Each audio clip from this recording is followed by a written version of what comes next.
Hello everyone, so today I'm going to be reviewing these authentic Chinese watercolors by Yasutomo. They are tube watercolors that happen to be very vibrant. They come in a pack of 12 and it's very affordable. It's only a little over $7 US. Alright, so let's get started with testing these out. So I'm going to mix together number 50, which is white, and number 19, which is the brightest red. They do have two reds. I'm going to mix those together to get a light pink color.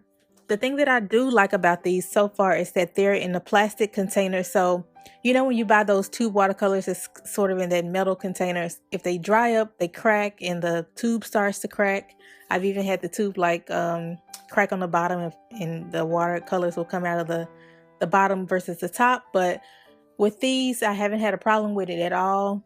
I really don't think that they'll have a hard time drying up. I heard that they are alcohol based and I can sort of smell the alcohol in them, and I can tell that it's not a creamy texture, which you usually get with watercolors, but it's not a loose texture like ink. It's somewhere in between.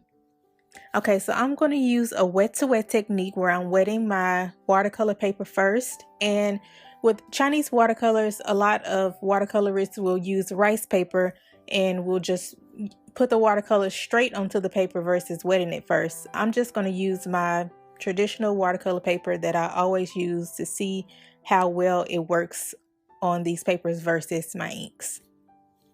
So I'm just drawing a rose, very loose rose with some petals kind of flowing to the side. You can already see that these watercolors are pretty vibrant. I haven't had to like remix it a lot more to get any more vibrancy. They're just very vibrant on its own. So I'm quite impressed with that for the price point especially.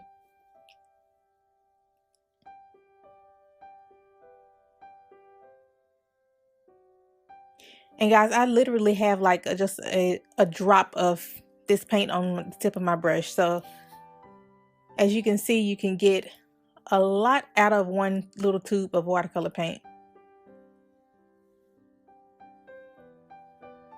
So I'm just drawing some petals falling to the side, and then I'll go into mixing together a green and a blue color to get us the color for the stem.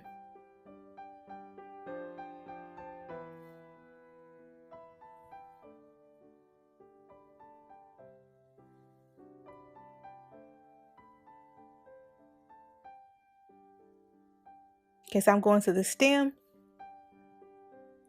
This is the green color, and I'll show you at the end of this video, and I'll also leave in the description box the numbers for each color that I've used. But this green color is almost like a turquoise color, but they do have, you know, they have a variety of different colors that you can mix it with if you wanted to get a darker green.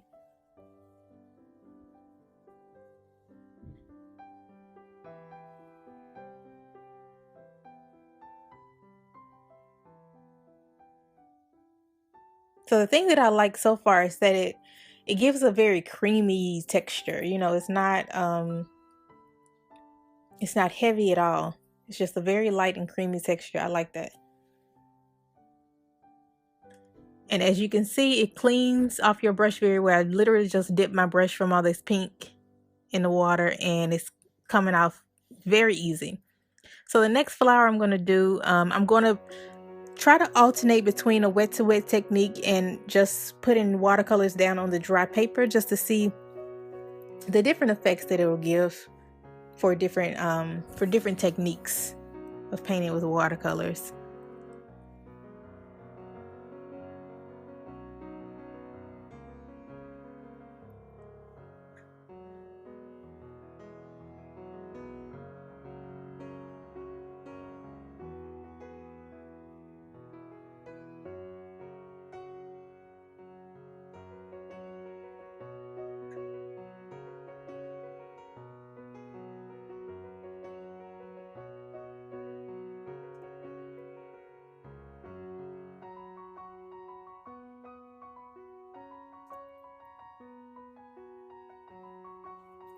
Alright, so I'm adding yellow in the middle with no water on my brush whatsoever. So it's still blending pretty well. And then I'm just going to add a stem to this flower and then go to the next one. So for the next one, I want to see if these watercolors will flow like inks. So if you watch some of my past videos, a lot of times I'll let the paint pretty much do the work for me. I'll just put the water down where I want the paint to go. And with inks, that's very easy to do because it's just, you're just mixing the same consistency. Like the inks are just pretty much the same consistency as the water, it's a liquid. With pen watercolors or tube watercolors, you have to work a little bit to get that same effect. But with these, as you can see, the watercolors are flowing very well. It's not flowing as much as the ink will, but for a tube of watercolor paint, it's flowing pretty good. Okay, so I'm just going to add a stem to this one as well.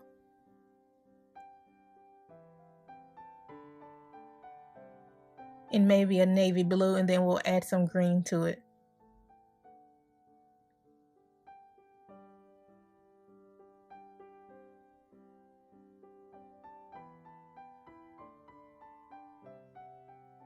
Okay, so those are the two colors that I'm mixing together I've mixed together to get a darker green.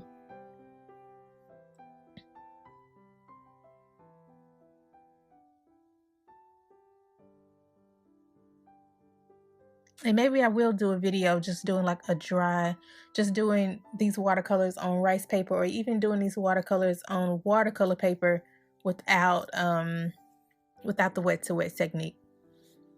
Okay guys, and that's it. I really like these watercolors. I recommend them, especially for the price point. Let me know if you've used this brand before, and if you haven't, I highly recommend it. Okay guys, I will see you next week. Thank you so much for watching. Ciao.